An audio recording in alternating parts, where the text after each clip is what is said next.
So next we've got Matt Mancini up. So I see Matt this week. You did a couple top earnings report on Disney and Wells Fargo. Do you want to get us started and talk about those?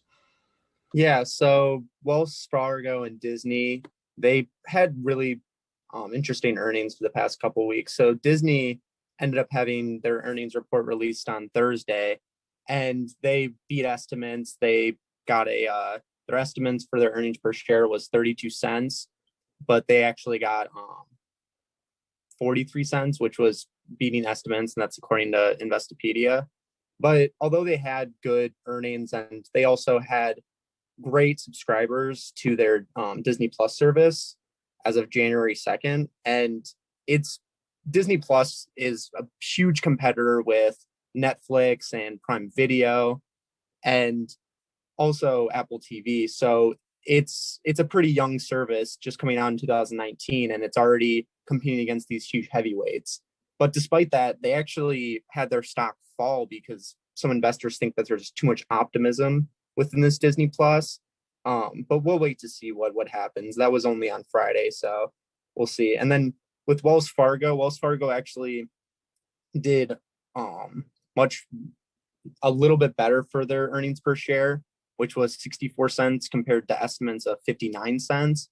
But they actually generated much less profit. They were down 83% from 2019, and they also had an 80% reduction in their dividend, which is pretty interesting because they also were able to go against stress tests by the Fed, which is basically a stress test is when the Federal Reserve does stuff with banks where they test whether or not there's a recession, whether or not the banks can actually withhold it. And Wells Fargo actually performed pretty well with that. They have a lot of capital on reserves, and they're also able to do some cost cutting initiatives. So Wells Fargo, their stock went down, but they're still a pretty well valued company as well as Disney. So this isn't a recommendation or a valuation. This is kind of just from basic news. So were you surprised? I guess I know. Let me back up. I know I was surprised that Disney performed so well. Like Disney Plus seems to be just, I don't know, knocking it out of the park. Like how they haven't been around that long, and it's amazing to me that Disney Plus beat earnings with having all their big theme parks closed. So I don't know, Matt. Do you have any thoughts about that? Is that surprising to see them beat expectations? Yeah, they were actually at limited capacity for their parks. So I think they went down it was like 53% for their parks revenue. And they also have a lot less earnings because they aren't able to produce that many movies. Their production company's down because obviously people can't meet in person for COVID-19. So I was a bit surprised. I think Disney Plus kind of just shoots it out of the park, and then the parks in themselves don't necessarily matter that much. So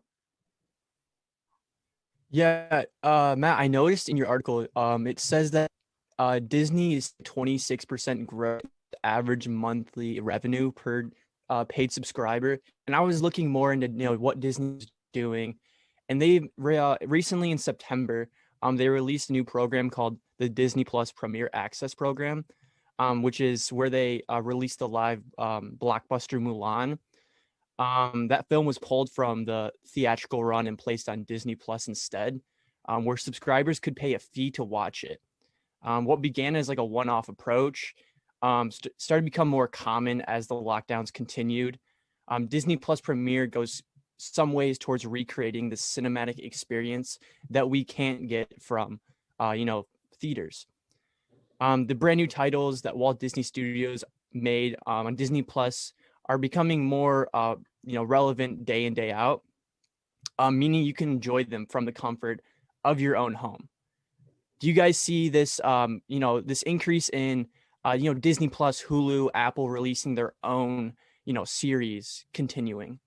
oh yeah, I completely see it. I've been a huge advocate because think about it. If you're a family with a mother, a father, and two kids, you spend $9 going to the movie theaters just for the tickets, plus popcorn and snacks and drinks. You're spending $60 just to go to the movie theater for one movie, seeing the movie one time, versus renting it or doing this Premier Access, and it's like what, $30, and you can watch it multiple times. I think you rent it for like a few days, so it's definitely a better bang for your buck. And I think that it's going to become industry standard. It's unfortunate because you have these companies, AMC and a bunch of these big movie theaters that are kind of going out of business. So that's the unfortunate aspect. But I definitely think it's going to become more standardized where you just release these big movies on streaming platforms. Yeah, one thing I won't miss is paying $20 for a bucket of popcorn. Oh yeah. But what I don't think they can replace is the movie theater experience. Like, you have the midnight showings, you have going into that big place, and I don't think that can necessarily be replaced. I think there's definitely still going to be movie theaters, but just not as many.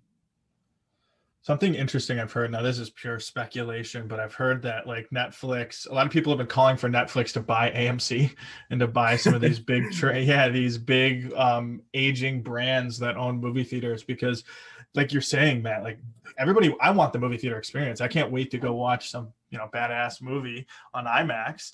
Like, I can't get that in the comfort of my own home, but yeah, like the convenience aspect isn't going away at all.